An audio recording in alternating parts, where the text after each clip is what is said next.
Bueno, nuevamente buenas noches a todos. Gracias a los alumnos que están conectados en Campus 24 de julio. Vamos a terminar nuestro curso de Contabilidad 1 de la Universidad Ciudadana viendo dos capítulos el día de hoy. El capítulo número 12, que habla de las principales cuentas que se emplean en la contabilidad comercial. Y obviamente, pues prácticamente es un recordatorio de los primeros capítulos. Y vamos a ver el capítulo número 14, donde habla de lo que viene siendo el registro contable y el tratamiento que se le da al impuesto al valor agregado dentro de la contabilidad comercial. Vamos a iniciar. Voy a permitirme por ahí proyectar las diapositivas que por ahí se les compartió en la plataforma, en el material de apoyo. Nada más, por favor, confírmenme si se ve claro para ya iniciar con la clase. Todo bien, profe. Ok, gracias. Un segundito. Listo. Bueno, vamos a iniciar, como les comento hoy.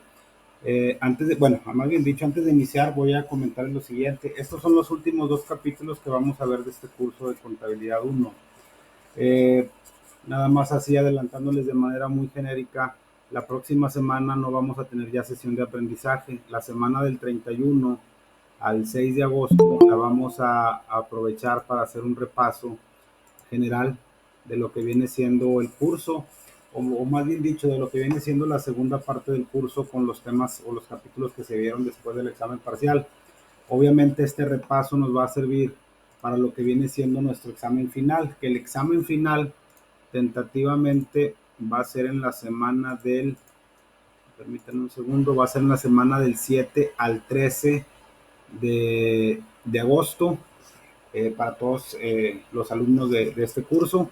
Y para aquellos alumnos que no pasen la materia en la primera oportunidad, tentativamente el examen extraordinario sería del 14 al 18 de agosto. Obviamente son fechas por confirmar, así es, o más bien dicho, así está en nuestro calendario.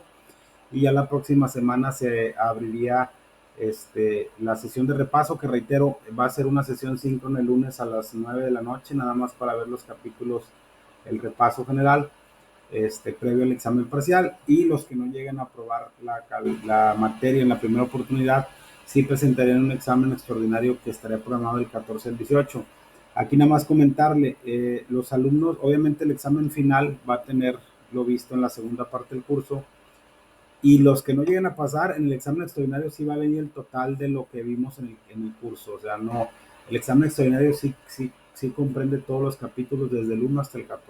¿Ok? Nada más para que por favor ahí también lo consideren. Tratar de esforzarnos en sacar una buena calificación en el examen final, el cual va a constar de 30 preguntas, igual que el examen parcial, y que obviamente consta, como ya comenté, de lo que vimos en la segunda parte del curso. No sé si respecto a esto tengan algún comentario, alguna duda. Solo reitero, la próxima semana va a ser la última sesión que vamos a tener del curso, pero ya no vamos a ver como tal un capítulo, simplemente vamos a ir de manera muy dinámica, a ir recordando los puntos más relevantes y que les van a servir de base para el examen final. No sé si tengan algún comentario, sino para ya iniciar con la clase. Sí, adelante. Nada más, profe. Para lo de las calificaciones, lo Ujú. vamos a ver ahí mismo en la plataforma. Sí, en la plataforma viene. Ahorita yo les he estado comentando, sobre todo en clases pasadas, ya ahorita técnicamente todos los alumnos que me mandaron sus tareas que no se pudieron evaluar porque traían algún detalle en el nombre del archivo, ya se evaluaron. Pero dentro de la plataforma ustedes pueden ver su calificación, obviamente pues considerando que hayan presentado todas sus tareas y todo, pero al final dentro de la plataforma debe de venir la calificación ya cuando presenten su examen final, su calificación final.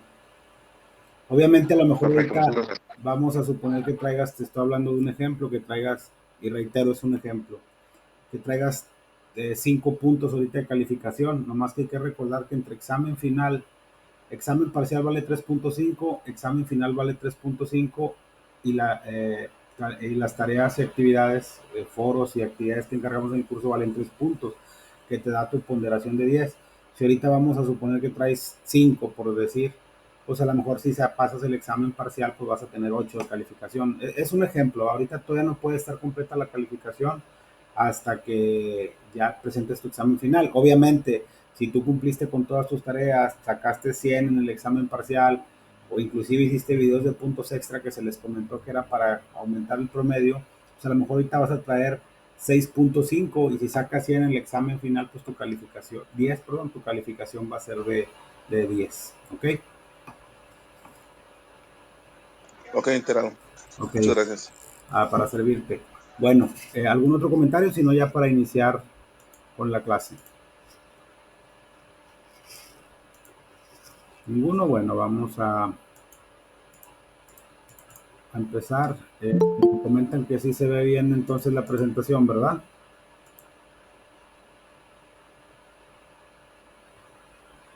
Sí, maestro. Ok, muchas gracias. Afirmativo, sí, maestro. Como les comentaba, hoy vamos a ver el capítulo número 12 que habla de las principales cuentas que se emplean en la contabilidad comercial.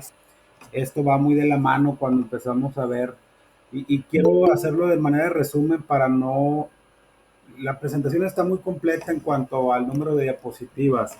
No quisiera yo irme mencionando una por una porque obviamente nos tardaríamos mucho tiempo y creo que si analizamos un poquito la presentación, todas las cuentas que se utilizan en la contabilidad comercial, como lo dice aquí en la primera diapositiva, depende tanto de la clase y número de operaciones que se efectúen en el análisis de que la misma se haga, pues entre más detallado esté, mayor será el número de cuentas que se utilicen en el registro de operaciones.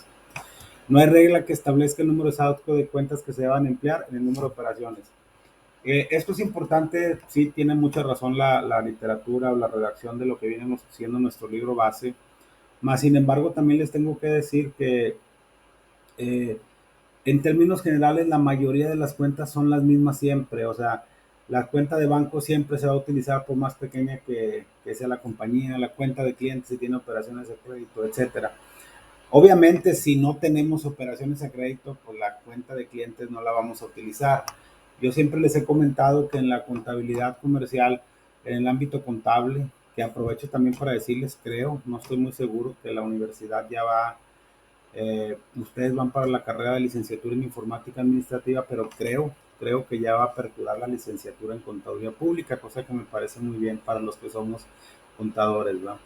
Entonces, todas las cuentas van dependiendo del número de operaciones, pero generalmente nosotros los contadores o los administrativos hacemos algo que le llamamos un catálogo de cuentas, que no es otra cosa más que ponerle una numerología, una nomenclatura a lo que viene siendo el nombre de las cuentas y creo que en su momento se los hice saber que en la mayoría de los casos todo lo que viene siendo las cuentas que empiezan con número uno son cuentas de activo, las cuentas de dos son cuentas de pasivo, tres activo, cuatro capital, cinco costos, seis gastos, siete otros productos, ocho impuestos, nueve cuentas de orden, etcétera, etcétera, etcétera. Entonces, sí es cierto que depende mucho del número de operaciones, pero también si vamos a iniciar, por ejemplo, una empresa, pues de una vez vamos a dar de alta todas las cuentas, ¿verdad? Para no tener que estar dando de alta cuentas después. Y obviamente, pues si van saliendo cuentas que se cuelgan de las mismas cuentas que en el ámbito contable conocemos como subcuentas o cuentas colectivas, que eso lo vamos a ver en el curso de contabilidad 2, si es que me toca ver nuevamente con algunos de ustedes el curso de contabilidad 2, ahí vamos a hacer ese match. Entonces, como referencia, no existe un número determinado, más sin embargo, en la mayoría de las empresas se utiliza las mismas cuentas. Y también aclaro que no es lo mismo las cuentas que se utilizan en una contabilidad comercial o de venta de bienes y servicios, por ejemplo, que ese es nuestro caso, a las cuentas que se pueden utilizar en aquellas empresas que manejan o que son de índole productivo o de manufactura. ¿Por qué no son las mismas? Porque ya cuando nos metemos a lo que viene siendo la parte de producción, que es decir, que vamos a adquirir alguna materia prima para meterle una mano de obra, un insumo, un indirecto, y obviamente generar un producto terminado, pues obviamente ya entramos en términos de costos un poquito más en forma, sobre todo de costos de producción, y hay otro estado financiero que aunque no es un estado financiero básico, sí nos dice cómo determinar un estado de costo de producción y venta, es decir, cuánto me cuesta a mí poder generar un producto y cuánto lo tengo que vender para poder generar mi utilidad. Reitero, esos son temas nada más de índole general, pero reitero, no es lo mismo la contabilidad de una empresa de comercializadora, tanto de bienes y servicios, como la contabilidad de una empresa productiva, que sí tienen muchas cuentas en común, pero generalmente la contabilidad de una empresa productiva tiene más y es un poquito más compleja por el nivel de operaciones que se menciona en esta parte, ¿ok? Ahora sí, ya lo hemos manifestado en otros cursos, en otros capítulos, perdón. Eh, Realmente la mayoría de las cuentas que se utilizan en la contabilidad comercial de bienes y servicios generalmente van abocadas a cuentas de estado de situación financiera o balance general y van abocadas también a lo que son cuentas de estado de resultados o estado de pérdidas y ganancias. Mencionábamos inclusive, si mal no recuerdo, fue en el capítulo 3, en el capítulo número 3 hablábamos de lo que viene siendo las principales cuentas de activo, las principales cuentas de pasivo, y en el capítulo 4 mencionábamos cómo se clasifican estas cuentas. Ya mencionábamos que las cuentas de activo se clasifican en circulante, fijo y diferido dependiendo su mayor o atendiendo a su mayor a menor grado de disponibilidad, porque el circulante como tal prácticamente o es efectivo o se puede convertir en efectivo.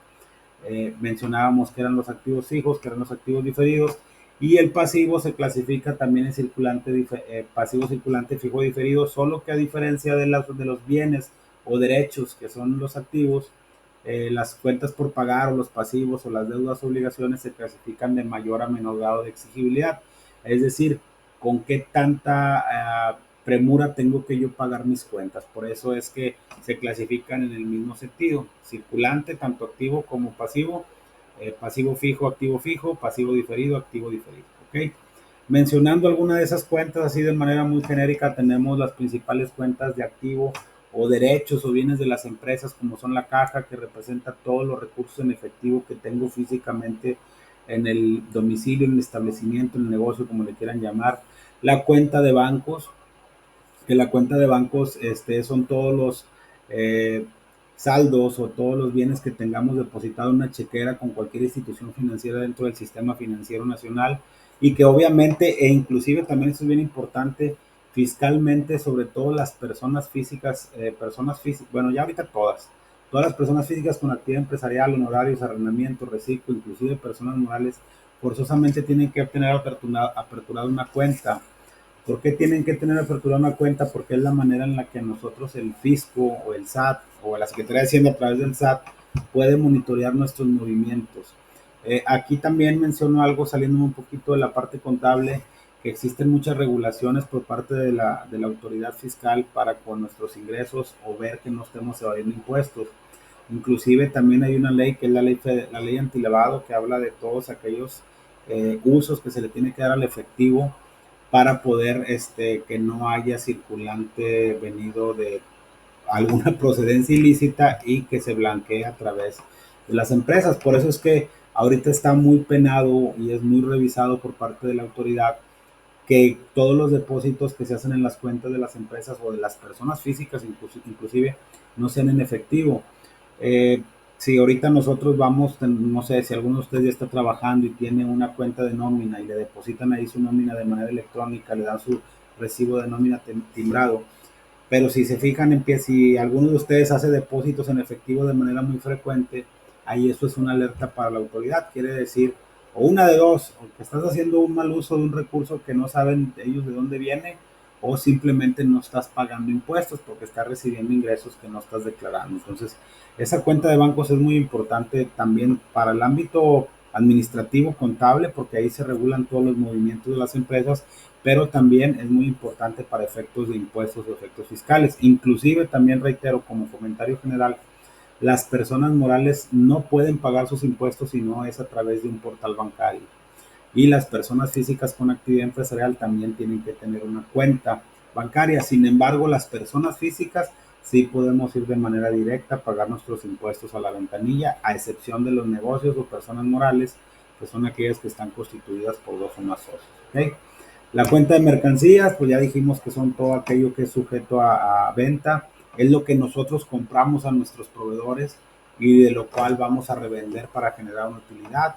Generalmente, dependiendo del método contable o método de registro que tengamos en nuestra contabilidad, se puede utilizar la cuenta de almacén, la cuenta de mercancías, eh, para poder registrar todos esos bienes que son propiedad de la empresa. La cuenta de clientes que ya mencionamos que ahí vamos a registrar todas las operaciones con nuestros socios comerciales, que es a quien les vendemos nuestros productos y que obviamente se los hemos vendido a crédito, es decir, que le dimos una condición de crédito 15, 30, 45 días.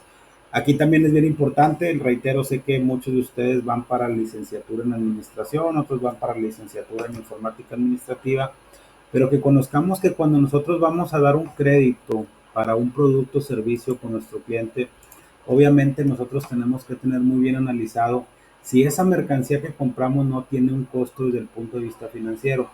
¿A qué me refiero con esto? O que nos vaya a generar una situación de insolvencia desde el punto de vista financiero.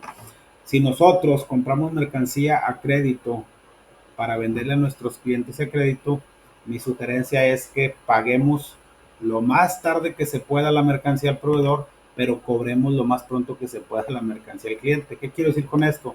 Que si mi proveedor me dice, ¿sabes qué, Israel? Sí te voy a vender carteras, por ejemplo, para que tú las revendas, pues obviamente, ¿sabes qué? Te voy a dar un crédito de 30 días. Bueno, yo voy a tratar de que cuando yo venda esas carteras y las vendo a crédito, no dar el mismo tiempo, porque si no el cliente, el proveedor me va a estar exigiendo el pago y obviamente yo lo que ocupo es tener el dinero antes para pagarle, amén de que siempre las cuentas por cobrar son un problema en las empresas. De hecho, si les comenté, aunque no es considerado tampoco un estado financiero básico, el reporte financiero que ha tenido mucha importancia en los últimos años en la parte administrativa y contable es el estado de flujo de efectivo. Es decir, con qué tanta rapidez estamos moviendo el dinero para no caer en temas de insolvencia. Entonces, si yo al cliente le digo, ¿sabes qué? Como yo compré, o sea, en mi administración, en mi contabilidad, en mi forma de llevar a cabo mi negocio, yo compro a 30 días, pero doy crédito de 15. Significa que para cuando el cliente me pague y se me venza la factura o el pago que tengo que hacer con el proveedor, pues obviamente ya tengo el recurso suficiente para hacer frente a mi compromiso o mi deuda que tengo registrado en la cuenta del pasivo. Entonces, la cuenta de clientes representa todo aquello que nos deben nuestros socios comerciales por la venta de mercancía o por la prestación de un servicio. Y que obviamente tenemos que tener analizado ese costo de dar el crédito, ¿sale? Documentos por cobrar, todos aquellos documentos que son a favor de la empresa y que representan un, eh, un derecho para la empresa y que obviamente existe un documento firmado, pueden ser pagaré, letras de cambio, cartas compromiso, cartas, ahí se me fue el nombre, las cartas comerciales, etcétera, y que obviamente tenemos el derecho de cobrar en un futuro. Y se fijan todo esto, hasta la cuenta de deudores diversos son activos circulantes porque técnicamente no debe de pasar mucho tiempo para poder recuperar esos recursos. En el caso de que sean mercancías, clientes, porque caja y banco pues sí son recursos como tales, por eso es que se clasifican primero. Deudores diversos, todo lo que nos deben las personas o todos los derechos que tenemos o alguien que nos debe, vamos a decirlo así de manera muy sencilla, pero por no haberle vendido mercancía. Si nosotros vamos a comprar, no sé, si alguien, un ejemplo, si creo que lo mencionamos en una clase, cuando nosotros solicitamos un préstamo a la empresa y que nos lo descuenten vía nómina, se registra en esta cuenta de deudores diversos. ¿Qué significa? Que la empresa alguien nos debe, pero no es por haberle vendido mercancía, es porque le prestamos a un empleado o es porque vamos a vender un activo fijo que ya contablemente no tiene ningún valor, pero comercialmente lo vamos a cambiar, entonces lo podemos vender una camioneta, un equipo de transporte y obviamente lo tenemos que facturar, pero no lo vamos a registrar en la cuenta de clientes porque no estamos vendiendo mercancía, estamos vendiendo un activo fijo, entonces se registran deudores diversos porque no representa venta de mercancía. ¿Ok? Deudores, terrenos, ya entramos a los activos fijos, son todas las propiedades que están del suelo, que son propiedad de la empresa, que son, se adquieren no con la intención de vender, sino que se sirvan para la operación de la misma, los edificios, todas las construcciones adheridas a dicho terreno y que obviamente sirven para la operación del negocio. Dentro de los edificios pueden estar las sucursales, la matriz, las sucursales, las plantas, los centros de distribución, etcétera, etcétera, etcétera. Todo lo que tenga que ver con construcciones y que también, reitero, son para la operación del negocio.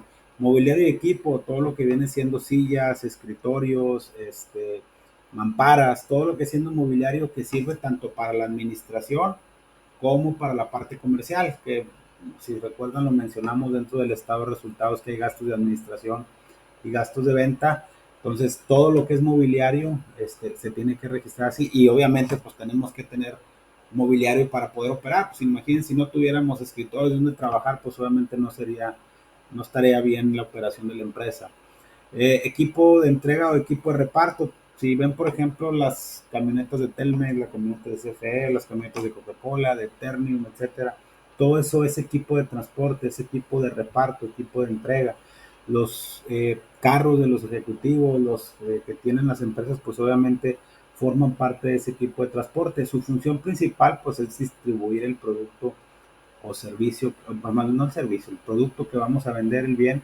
Y por qué no, en algunos casos, si el proveedor cuando nos vende mercancía no nos la puede hacer llegar, pues también podemos utilizar ese equipo de transporte de reparto para hacer llegar la mercancía a nuestro almacén. Depósitos en garantía, que también forman parte de lo que viene siendo. Mucha gente lo pone en los activos fijos y mucha gente lo clasifica en lo que viene siendo los activos diferidos. A final de cuentas es un activo que tiene cierta fijeza. Generalmente los depósitos en garantía se los damos, por ejemplo, a la CFE cuando vamos a hacer un contrato de prestación de servicios y que nos piden un depósito en garantía. Y se los damos también a todos los arrendatarios, a los arrendadores, perdón, que nos van a proporcionar el servicio de arrendamiento de algún local, de alguna área para nuestro negocio. Pues ahí es donde lo tenemos que registrar, esos depósitos en garantía, y que obviamente van a tener una recuperación. Un segundo, por favor.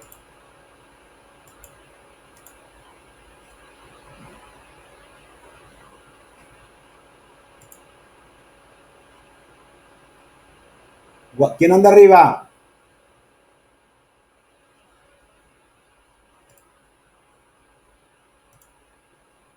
Una disculpa. Esos son lo que vienen siendo los depósitos en garantía. Después ya tenemos lo que vienen siendo los activos diferidos, que son los gastos de instalación, que son todos los gastos preoperativos o de inicio de negocio que tiene una empresa cuando va a iniciar sus operaciones y que tiene que adaptar los locales, tiene que hacer mejoras a la planta, y que obviamente estos se van a ir amortizando con el paso del tiempo a un 5%, de acuerdo a lo que nos marca la ley del ICR. La papelería y útiles, todo lo que compramos de papelería, que compramos a lo mejor en un mes todo lo del año, y que obviamente vamos a ir amortizando conforme vayamos consumiendo, y que obviamente, pues, aunque ya la pagamos, en la práctica todo se manda directamente al gasto, pero el deber ser es que lo pongamos, porque sí seguimos teniendo esos bienes, no los hemos consumido. Entonces, conforme se vaya consumiendo, se van a ir amortizando. La propaganda y publicidad, que es todo aquello que tenemos que hacer para poder darle conocimiento al público de nuestro negocio, los bienes o servicios que ofertamos, etcétera. Las primas de seguro, que son todas aquellas primas que tenemos que pagar por los equipos de transporte, por el aseguramiento de las plantas, etcétera, etcétera. Rentas pagadas por anticipado. Si estamos rentando un local y vamos a anticipar 1 o 2 años, pues solamente son bienes que se van a ir amortizando, o vamos a recibir un beneficio por ese anticipo que dimos. Y los intereses pagados por anticipado, también toda aquella deuda que tengamos y por la cual tengamos que adelantar intereses, pues también se clasifica dentro de los activos diferidos. No quisiera meterme mucho detalle porque sí nos tardaremos un poquito más. En las diapositivas, si gustan darle una leída, también se los agradecería. Aquí entender que todas las cuentas, aquí la regla bien sencilla, y la vimos en clases pasadas, es que todas estas cuentas, todas, así como las ven, son de naturaleza deudora. ¿Qué significa? Que para cargarlas, para aumentarlas hay que cargarlas, y para disminuirlas hay que abonarlas. Obviamente cada una de estas cuentas tiene sus movimientos, que es lo que vimos en el capítulo número 10, que hablaba de la cuenta movimientos y saldos. Y aquí en cada una de las diapositivas viene cuándo se carga y cuándo se abona cada cuenta. Obviamente, si algún cliente me paga en efectivo, pues tengo que cargarle, tengo que aumentar el beneficio o el activo, el derecho que tengo, y voy a disminuir otra cuenta, que es cuenta de clientes, que también está disminuyendo una cuenta de activo. Pero en términos generales, todas estas cuentas son de naturaleza deudoras. Para aumentarlas, sea cual sea la operación, hay que cargarlas, y para disminuirlas hay que abonarlas. Aquí también reitero, de los terrenos hasta lo que viene siendo equipo de reparto, son bienes o son activos fijos que tienen unas cuentas complementarias que se llaman depreciación acumulada. Esas depreciaciones tienen la finalidad de ir disminuyendo el valor del bien con el paso del tiempo por el efecto de la depreciación. Esas cuentas, aunque no las vimos como tal, un ejemplo, son de naturaleza acreedora porque son para disminuir su saldo. El asiento contable que se hace es cargarle a los gastos de depreciación, llámese de gastos de venta o gastos de administración, con abono a la cuenta de depreciación acumulada que corresponda para disminuir el valor. Y en el caso de las cuentas de lo que viene siendo el activo diferido, no se deprecian, pero sí se amortizan. ¿Qué significa? Que va disminuyendo el valor del anticipo conforme vayamos consumiendo cada uno de los conceptos por los cuales anticipamos el recurso. ¿Ok? Y como quiera ustedes den una repasada así muy general a lo que viene siendo la parte de cada una de estas cuentas, donde viene por qué se carga, por qué se abona. Aquí viene, y es bien importante esta partecita aquí que habla de la naturaleza de las cuentas. Cuando yo les digo que todas estas cuentas son de naturaleza deudora, porque para cargarlas para aumentarlas hay que cargarlas y para disminuirlas hay que abonarlas, significa que cuando veamos nuestro esquema de mayor, nuestra cuenta T o nuestro saldo, siempre el saldo debe de estar en el lado del debe. Una cuenta de naturaleza deudora nunca puede estar del lado del haber, porque significa que algo está mal registrado o simplemente hay un error en la contabilización de cada una de las cuentas. ¿Okay? Eso es bien importante. Eso es en cuanto a las cuentas de activo. Vámonos directamente a las cuentas de pasivo, que reitero, esto nada más es una recapitulación o lo que viene siendo un recordatorio de lo que ya vimos en clases pasadas. Las cuentas de pasivo, como mencionamos, cuentas de activos son derechos y bienes, las cuentas de pasivos son deudas y obligaciones. Aquí voy a mencionar muy rápido: cuenta de proveedores y documentos por pagar y acreedores diversos son cuentas de activos circulantes, de pasivo circulante, perdón. Acreedores hipotecarios son cuentas de pasivo fijo o consolidado, e intereses cobrados por anticipado y rentas cobradas por anticipado son pasivo diferido. Todas estas cuentas que están aquí, a diferencia de las cuentas de activo que representan bienes, son de naturaleza acreedora. ¿Qué significa? Que para aumentarlas, los activos, para aumentarlos, las cuentas de activos se cargan. En el caso de los pasivos, para aumentarlas se abonan o se acreditan, y para disminuirlas se cargan, porque son contrarias a su naturaleza, ¿ok? Y obviamente todas son de naturaleza acreedora, a excepción de las amortizaciones de los pasivos diferidos, que son de naturaleza deudora. Las depreciaciones y las amortizaciones en los activos diferidos son de naturaleza acreedora. ¿Por qué? Porque disminuyen el valor del bien. En el caso de las cuentas de pasivos, son de naturaleza deudora las amortizaciones, porque como su naturaleza es acreedora, si yo le cargo, voy a disminuir su saldo. ¿Ok? Ahorita vamos a mencionar así muy rápido. ¿Qué son las cuentas de proveedores? Pues es todo lo que le debemos, así como los clientes es lo que nos deben por venta de mercancía. Los proveedores es todo lo que les debemos por la compra de mercancía. Los documentos por pagar son todos aquellos documentos con los cuales suscribimos con un tercero. Si alguien, no sé, vamos a suponer que alguien nos haga un préstamo y le firmamos un pagaré, ahí tenemos que registrar esa cuenta, esa deuda, respetando el principio de la regla de la partida doble, que a todo cargo les corresponde un abono. Suponiendo que fuéramos a contabilizar esa deuda de 200, un ejemplo de 200,000 pesos, le cargamos a bancos por 200,000 pesos y le abonamos a la cuenta de documentos por pagar 200,000 pesos. Se fijan, las cuentas de activos aumentan cargándolas y las cuentas de pasivo aumentan abonándolas, ¿ok?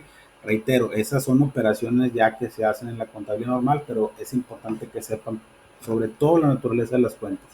Acreedores diversos, a quien le debamos distinto por la compra de mercancía. Si vamos a comprar un equipo de transporte para poder distribuir nuestro bien a otra ciudad o a otra parte de la ciudad, a otra parte de dentro de la región, pues obviamente no lo vamos a registrar en la cuenta de proveedores, lo vamos a registrar en la cuenta de acreedores. Cuando sacan créditos, por ejemplo, para el equipo de transporte, aquí se pueden registrar. ¿Okay? ¿Por qué no se registran como acreedores hipotecarios? Porque inclusive sí se pudieran registrar también como acreedores a largo plazo o como pasivos a largo plazo, pero generalmente no pasa. Aunque el pasivo circulante y el activo circulante tiene que decir que sus operaciones sean menores a un año, como quiera, por regla siempre se registran aquí. Todo lo que viene siendo créditos con vehículos se registran como acreedores diversos. O inclusive si hay un socio dice, sabes que ahorita no tenemos dinero porque no hubo cobranza, y necesito inyectar dinero, pues le cargamos a bancos y le abonamos a acreedores diversos a uno de los socios. Si se van a hacer aumentos en el capital, pues obviamente tendríamos que hacer una modificación al acta constitutiva para aumentar el capital social y registrarlo cargándole a acreedores para disminuirlo y abonarlo a capital social por el préstamo que nos haya hecho en su momento. Pero mientras no se haga una afectación en el acta constitutiva, las aportaciones de los socios se registran en acreedores diversos. Acreedores hipotecarios, todo aquello que debamos por concepto de algún financiamiento de un edificio, un terreno, etcétera. Y así como tenemos intereses pagados por anticipado y rentas pagadas por anticipado, también tenemos intereses cobrados por anticipado que pues hayamos cobrado por algún préstamo que hayamos hecho, etcétera. Y las rentas cobradas por anticipado en dado caso de que el negocio o la persona física tenga en su poder propiedades que pueda arrendar y que obviamente vamos a recibir el dinero, pero así como en los activos diferidos adelantamos dinero para poder recibir en el futuro un beneficio, en el caso de los pasivos diferidos, nos adelantan dinero y nosotros tenemos que dar ese servicio en un futuro o ese bien, ¿ok? Esas son las cuentas de pasivo. Las cuentas de capital, ahorita no me quisiera meter mucho en ese tema, nada más es importante que conozcan la regla de que activo menos pasivo es igual a capital contable aritméticamente, la forma de presentar el balance es activo es igual a pasivo más capital en forma de cuenta y obviamente entender que siempre debe subsistir la regla de la partida doble y que la suma del movimiento deudor debe de ser igual a la del movimiento acreedor. En el caso de las cuentas de capital, así a resumen para no meternos en tanto tema, es el capital social, que son las aportaciones de los socios, y la parte de la utilidad o la pérdida contable que se genere dentro del estado de resultados. Esas son las cuentas que se utilizan de manera más común en la contabilidad comercial desde el punto de vista balance. Desde el punto de vista resultados, lo vamos a mencionar de manera muy general, son las cuentas de ventas o de ingresos, descuentos de evoluciones sobre ventas, costos, compras, gastos de compra, inventario inicial, inventario final, gastos de administración, gastos de venta, gastos financieros, utilidad o pérdida, que obviamente esa ya se determina después de haber generado un ciclo o un periodo contable. ¿Ok? Reitero, todas las cuentas de pasivos son de naturaleza acreedora. Reitero, para aumentar se abonan y para disminuir se cargan. ¿Ok? Hasta ahorita, ¿algún comentario respecto a este capítulo? Si no, para continuar con el capítulo número 14 que habla del impuesto al valor agregado.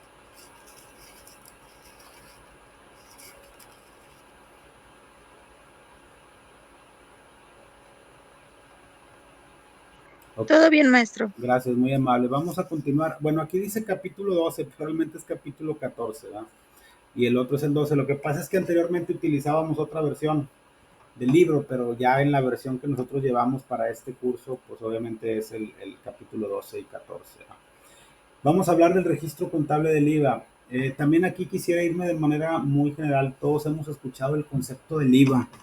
El IVA no es otra cosa más que un impuesto que grava los bienes o servicios de manera, es un impuesto que fue, si mal no recuerdo, ahorita lo vamos a ver, se promulgó en 1980 por allá. Y voy a mencionarlo de manera muy genérica para ir desglosando cada una de las diapositivas. Como tal, nosotros inclusive pagamos IVA en muchos de los productos que consumimos o de los servicios. Y obviamente ese IVA, nosotros, bueno, en mi caso, yo tengo varias actividades, una de ellas es el sueldo y salario, el otro es la actividad empresarial y los honorarios, pero no todas las personas están obligadas a declarar el IVA. Ahorita vamos a mencionar quiénes están sujetos a esta declaración, pero si lo vemos en términos generales vamos a abocarnos mucho a la parte de la contabilidad comercial o de las empresas. Todo lo que nosotros vendemos, nosotros lo tenemos que manifestar o tenemos que dejar una evidencia comprobatoria de todas nuestras ventas a través de nuestras facturas. Anteriormente se le conocía como facturas, que de hecho se le sigue conociendo igual, pero ahora en el ámbito actual se le llaman CFDI o comprobante fiscal digital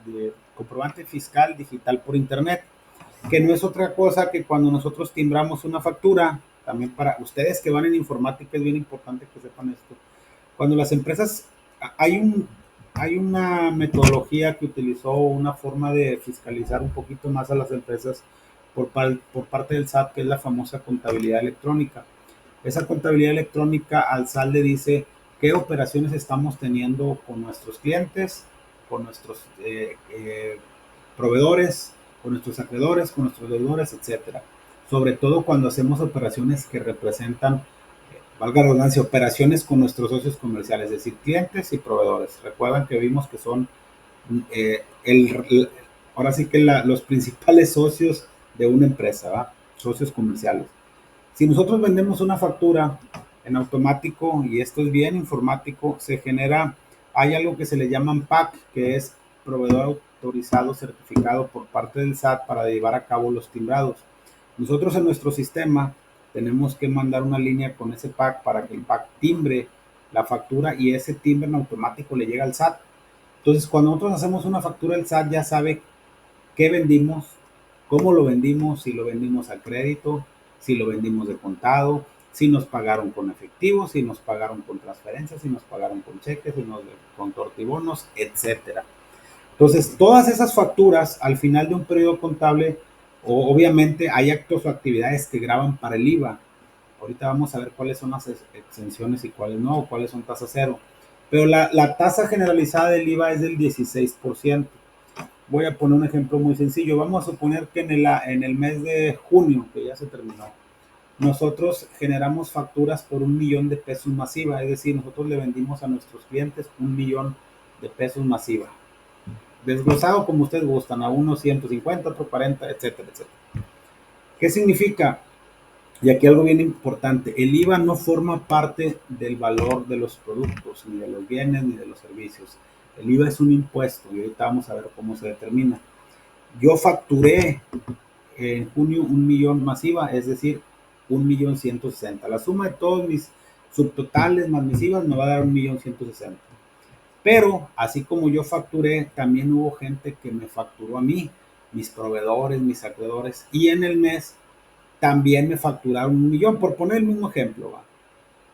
Entonces, ¿qué significa? ¿Cómo se paga el IVA? Y aquí es bien importante también que conozcan algo. El IVA se paga entre la diferencia de todo el IVA que facturamos, que efectivamente cobramos. Es decir, si yo facturé 1 millón de pesos masiva y todo lo cobré en el mes, estoy obligado a pagar los 160.000 pesos de IVA. Pero tengo que netearlo con todas las facturas que yo recibí en el mes y que obviamente yo haya pagado de contado y que estén reflejados en un estado de cuenta que el dinero efectivamente salió. Si también, por decir, yo pagué 1 millón de pesos masiva, al final del mes yo tengo que hacer un neteo y decir cuánto fue mi IVA cobrado y cuánto fue mi IVA pagado. Si mi IVA cobrado es mayor que mi IVA pagado, voy a tener un impuesto por pagar o por enterar a la Secretaría de Hacienda y Crédito Público a través del SAT, a más tardar el día 17 de cada mes en la declaración que se presentan de acuerdo al Código Fiscal de la Federación. Si mi IVA pagado, es decir, lo que yo pagué de IVA de compras o gastos en un mes es mayor que mi IVA cobrado, voy a tener un impuesto a favor.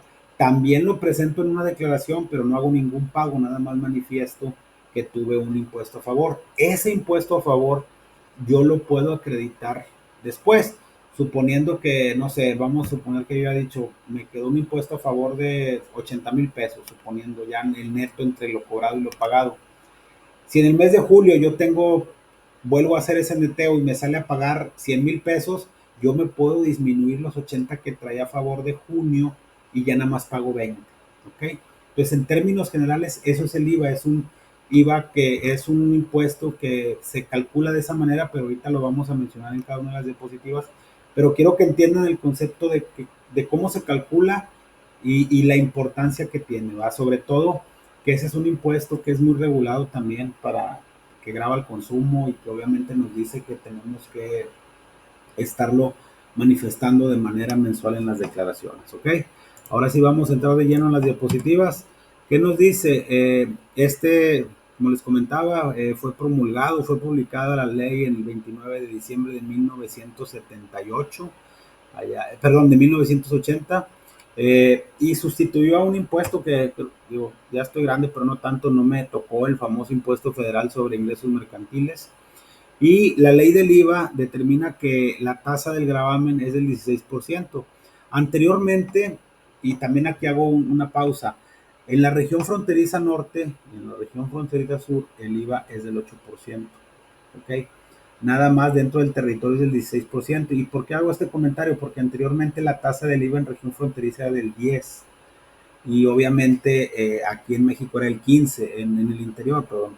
Pero obviamente a partir del 2014 todo fue generalizado al 2016, pero salió un estímulo que para poder estimular eh, la economía dentro de la frontera norte, perdón, es en la frontera norte nomás, la tasa iba a ser del 8%, que significa que cuando facturen en Reynosa, que facturen en Tijuana, en Piedras Negras, es 1,000 pesos masiva, pero no es el 16%, es el 8%. ¿Ok? También para que lo tengan ahí en contexto. El IVA también se paga en cada una de las etapas de producción, eso no me quisiera meter mucho en esos temas para no confundirlos. ¿Quiénes están sujetos al pago de impuestos? Están sujetos al pago de impuestos tanto personas físicas y morales que, de acuerdo al artículo primero de esta ley, realicen las siguientes actos o actividades grabables. Enajenen bienes. Enajenen bienes significa vender bienes, vender productos o vender servicios. ¿Ok? Presten servicios independientes, los honorarios por parte de los arquitectos, de los contadores, de los ingenieros. Hay algunos honorarios que ahorita vamos a ver que esos no son exentos, como el caso de los honorarios médicos. Otorguen el uso o goce temporal de bienes, son los arrendamientos. ¿Qué quiere decir esto? Las personas físicas por arrendamiento, las personas morales que tienen propiedades y que las arrendan, también están obligados al pago del IVA. Obviamente, al pago del IVA, después de determinar si le sale a favor o en contra, a final de cuentas la ley es de aplicación general. Y también aquellas personas que importan, es decir, que traigan al país bienes o servicios del extranjero.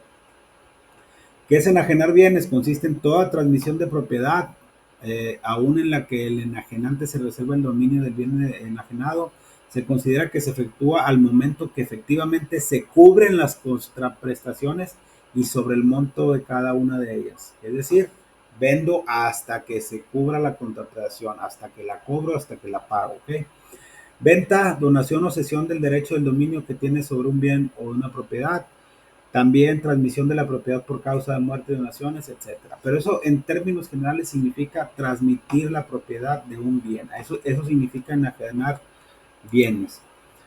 Prestación de servicios independientes. Para los efectos de esta ley se consideran prestación de servicios independientes la prestación que realice una persona a favor de otra, un honorario, cualquiera que sea el acto que le dé origen o nombre de clasificación que a dicho acto le den otras leyes.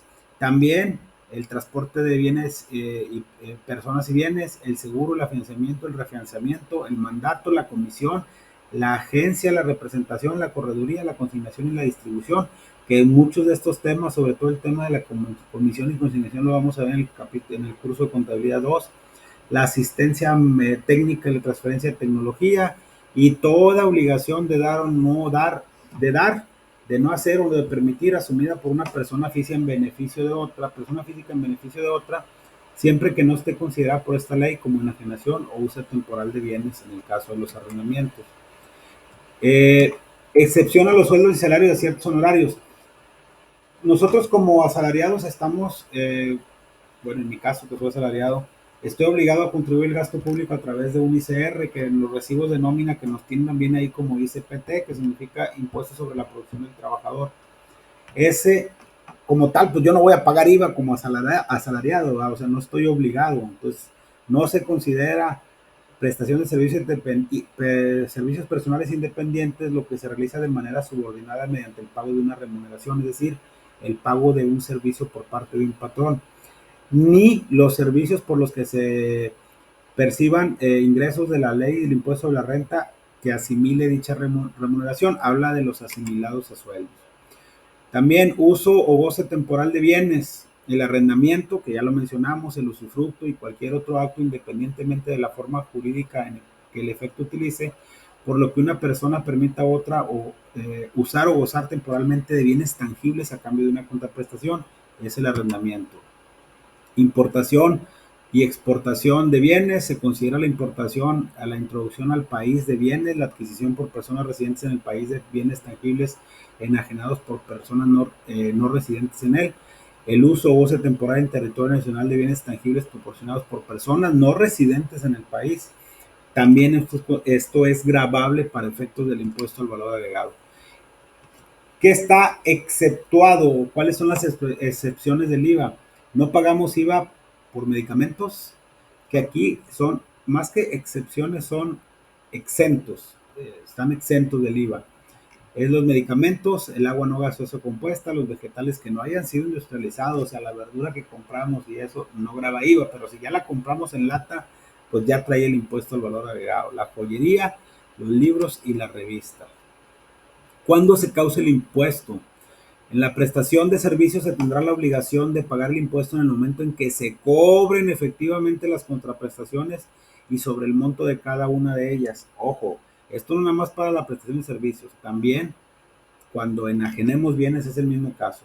Cuando es arrendamiento, se tendrá la obligación de pagar el impuesto en el momento en que se efectúa dicho otorgamiento cuando quien efectúa dicho otorgamiento cobre la contraprestación. Reitero, es todo lo cobrado contra todo lo pagado y ese es el momento. Así voy a determinar mi IVA, pero en ese momento se causa el impuesto. ¿Por qué hago referencia muy rapidito a esto? Porque las facturas, cuando nosotros las emitimos o nos las emiten, trae algo que se llama forma de pago. Si la forma de pago de la factura dice PUE, significa que cuando yo la emito y dice PUE, que es pago en una sola pago en una exhibición, significa que yo ya cobré o voy a cobrar en ese momento la factura. Si dice PPD, significa que es pago en parcialidades o diferido. ¿Qué significa? Que mientras yo no genere o no cobre a través de un complemento de recepción de pagos esa factura, no estoy obligado a pagar el IVA. ¿Ok? Eso es bien importante que lo conozcan. Cálculo del impuesto, se le aplica el valor de la enajenación de la prestación de servicios, el uso o goce temporal de la importación, la tasa que para cada caso señala la ley. En todas las compras existe un subtotal y un total a pagar. El subtotal se refiere al pago del producto o servicio sin la tasa del IVA, que es lo que les comentaba. El total ya incluye el porcentaje. Cualquiera que sea el precio subtotal de tu compra, lo multiplicas por 0.16 o por 16%, y el resultado que se obtenga es lo que se agrega al precio final. Por eso se fijan, cuando pedimos una factura dice subtotal, masiva y el total. ¿Ok? Traslado del impuesto. Cobro o cargo del impuesto que el contribuyente debe hacer a las personas que adquieran los bienes, los usen o gocen temporalmente o reciban los servicios. ¿Cómo se traslada el impuesto? El contribuyente traslada el impuesto en forma expresa y por separado a través de las facturas, o que el impuesto debe de figurar en el documento que comprueba la operación, que es el CFDI, realizada en forma expresa y separada del valor de la contraprestación. En caso de otorgar devoluciones, descuentos y bonificaciones sobre ventas, se deberá cancelar o restituir el impuesto trasladado y expedir nota de crédito en la que haga constar en forma expresa la circunstancia. Cuando veíamos el estado de resultados, hablábamos que tenemos unas ventas y luego para sacar nuestras ventas netas le aplicamos descuentos y devoluciones o rebajas sobre venta, que ya vimos en su momento para qué nos servían esas devoluciones, porque el cliente nos la devolvió o porque nosotros le concedimos una rebaja. Cuando hicimos originalmente la factura le aplicamos un 16%, pero como vamos a tener una disminución de esa venta, no estamos obligados a pagar el total del IVA de la factura, le vamos a hacer una disminución de ese IVA y de ese ingreso a través de una nota de crédito. ¿Ok? Declaración. ¿Cómo se declara el IVA? ¿Cómo se presenta? Se hace de manera mensual. Los contribuyentes que efectúan el pago del impuesto mediante la declaración que se presentará ante las oficinas a más tardar el 17 del mes siguiente que corresponde el pago. Por regla general, todas las personas físicas o morales que tienen la obligación de declarar el IVA lo tienen que hacer a más tardar el día 17 del mes siguiente. Lo de junio es el 17 de julio, lo de julio el 17 de agosto, lo de agosto el 17 de septiembre, sucesivamente. Aunque también hay una excepción, por ejemplo, de acuerdo al sexto dígito del RFC, te pueden dar unos 2 o 3 días, pero eso, como regla general, es el día 17. Básicamente hace una operación que le resta el IVA retenido en los casos que el cliente retenga impuestos como arrendamiento, etcétera, y el IVA acreditable. Aquí también esto es importante. Cuando nosotros tengamos, vamos a suponer que somos una persona moral y alguien nos renta un local. Esa persona, si es arrendamiento, pues obviamente nos va a dar su recibo de honorarios de 1,000 pesos más IVA, por poner un ejemplo, pero también la ley nos dice que le debemos de retener 2/3 partes del IVA para cuando él haga su cálculo y disminuirlo del valor de su IVA por pagar, pero eso ya es un tema un poquito más complejo y ya no nos daría el tiempo para verlo, pero a final de cuentas vamos a quedarnos con que el IVA se paga de la diferencia entre el IVA cobrado contra el IVA pagado. ¿Okay? Registro del IVA.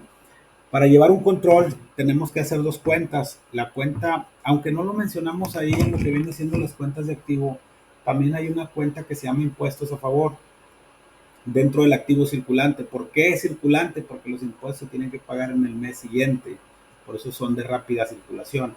Y hay una cuenta en pasivo circulante que se llama impuestos por pagar. ¿Por qué? Porque también tenemos que pagarlos cuando nos toca pagarlos dentro del mes siguiente. Entonces, para el IVA que pagamos de nuestras compras y nuestros gastos, utilizamos en la cuenta de impuestos a favor la cuenta de IVA acreditable. Y cuando registramos todas las facturas o todo el IVA de nuestras facturas emitidas en el mes, utilizamos la cuenta de IVA por pagar en el pasivo circulante.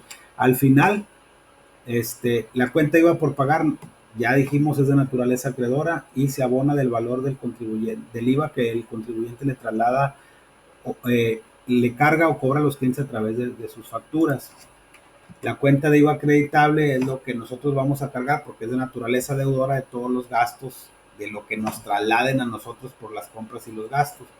Al final del mes, el valor del entero se determina de la siguiente manera. Es IVA por pagar menos IVA acreditable, nos da nuestro entero del IVA. Reitero, si este es mayor que este, tenemos IVA por pagar o vamos a tener que pagar IVA. Si este es mayor que este, vamos a manifestar un saldo a favor y obviamente no lo podemos acreditar en periodos posteriores. ¿Okay?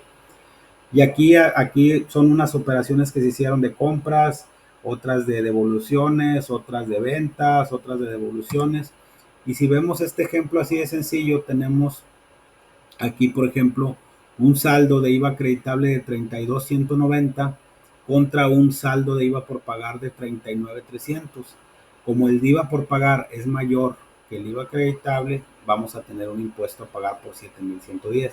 Si este fuera mayor que este, vamos a manifestar un saldo a favor dentro de nuestra declaración provisional de IVA que se presenta los días 17 de cada mes. ¿Ok? Y bueno, eso sería respecto al tema del IVA. ¿Alguna duda, algún comentario que tengan respecto a este tema, por favor? Con toda confianza.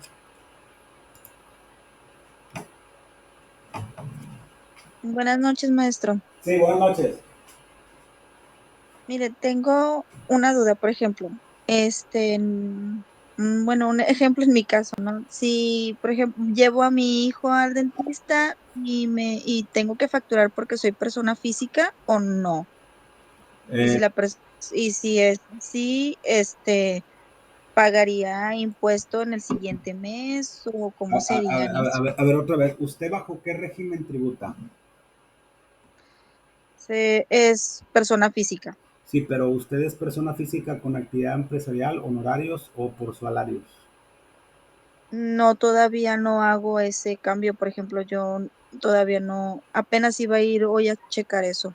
Sí, pero la pregunta que usted me hace es que si usted lleva a su hijo al dentista, el dentista le va a dar un recibo de honorarios. ¿Es eso correcto? Una factura, Sí, no puedo pedir una factura. sí, sí la puede pedir, nada más que acuérdese que ahí mencionábamos que dentro de las excepciones los honorarios médicos y dentales no graban IVA. Vamos a suponer que usted le puede pedir la factura y le sabes que dame una factura, nomás que se me hace que nos estamos confundiendo. Lo que usted solicita es una Ujú. factura, pero como esa factura usted la puede deducir siempre y cuando sea persona física y que esté percibiendo un sueldo y lo tiene que hacer en la declaración anual para poder recuperar algo que es lo que nos regresan el 30 de abril a las personas físicas. Él le va a dar la factura, pero no va a traer IVA. Pero no significa que usted tenga que pagar el IVA. Por eso le preguntaba que bajo qué régimen estaba, ¿verdad? Ah, ok, o sea, si soy un empleado, sí se puede acreditar a favor. Así es, ojo, pero no el IVA. Aquí, acuérdese que los honorarios no, ahí estamos hablando de ICR. Cuando nosotros, así muy rapidito, para no irnos al otro tema, pero es muy buena su duda.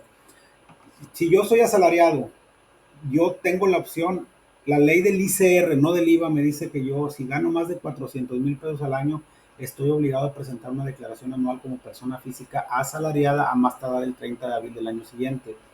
Y como yo soy asalariado, la ley a los asalariados nos permite disminuir de lo que nos retuvo el patrón en todos los recibos que dicen ICPT, es el ICR que él nos retiene a nosotros como empleados y él le paga a Hacienda. Haz de cuenta que es la manera en que nosotros, los de sueldo y salarios, pagamos nuestros impuestos. Pero la ley te dice que tú puedes disminuir de ese impuesto que pagaste todos los honorarios médicos, los honorarios dentales, los servicios funerarios, las colegiaturas de los hijos, primaria, kinder, primaria y bachillerato, en los intereses por crédito hipotecario, y una serie de deducciones personales, con ciertas reglas, ¿verdad? Que no pase de cierto porcentaje de tus ingresos, etcétera, etcétera. Y si tienes esos gastos y los pagos debidamente de acuerdo a las reglas que dice el SAT, que sea con transferencia, cheque, que sea tuyo, pues obviamente te van a regresar un impuesto a favor, pero ahí estamos hablando de ICR, no de IVA. Ah, ok. O sea, sí es completamente Y diferente es una un cosa tema de la... totalmente distinto. ¿Sí? Y por ejemplo, si Ok. usted le pide a un, volviendo al tema del IVA, si usted le pide a un dentista, si te va a dar la factura, vamos a suponer que le cobre 1,000 pesos, pero no va a decir 1,000 pesos masiva porque ellos están exentos del IVA por las excepciones que mencionábamos ahorita. Ah, ok. Bueno, entonces es por eso ahora que a todas las personas, en lo general, a todos les piden lo que es el RFC como clave para darse de alta como persona física, No, no, no, o no. eso es otra No, no. cosa. No, cuando nos piden el RFC, cuando vamos a solicitar una factura, nos piden la constancia de situación fiscal.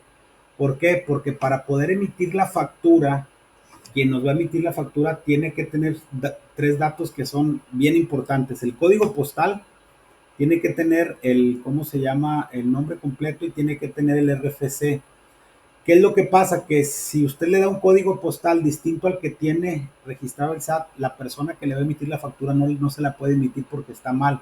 Y la manera de comprobar que los datos son correctos es a través de un reporte que se saca en el SAT que se llama constancia de situación fiscal. Pero si usted no tiene RFC y no requiere la factura, pues tampoco la puede pedir. Ya es una cuestión de ver para qué quiere la factura. Ah, ok. Bueno, gracias, maestro. Ándele, para servirle. ¿Alguna otra duda del tema o de los temas que vimos el día de hoy? No, maestro. Ok, gracias. Bueno, si ya no hay ninguna duda, les voy a agradecer mucho su participación del día de hoy, a los alumnos que se conectaron. No nos despedimos todavía porque todavía el próximo lunes vamos a tener nuestra última clase de repaso. Sí les encargaría que estuviéramos todos ahí presentes o los que generalmente se conectan para dar un repaso general y que les sea un poquito más amigable el examen final, que si vemos viene un poquito más cargado que el parcial porque fueron más capítulos, pero vamos a tratar de dar el repaso de los puntos clave que puedan venir en el examen para que se les facilite un poquito más. Ok, les agradezco mucho su atención, nos veríamos ya para cerrar ahora sí el curso el próximo lunes a las 9 de la noche. Gracias, buenas noches. Muy bien, maestro, muchas gracias. Gracias a todos, saludos. Gracias. Buenas noches, maestro, gracias. Buenas noches a todos, gracias.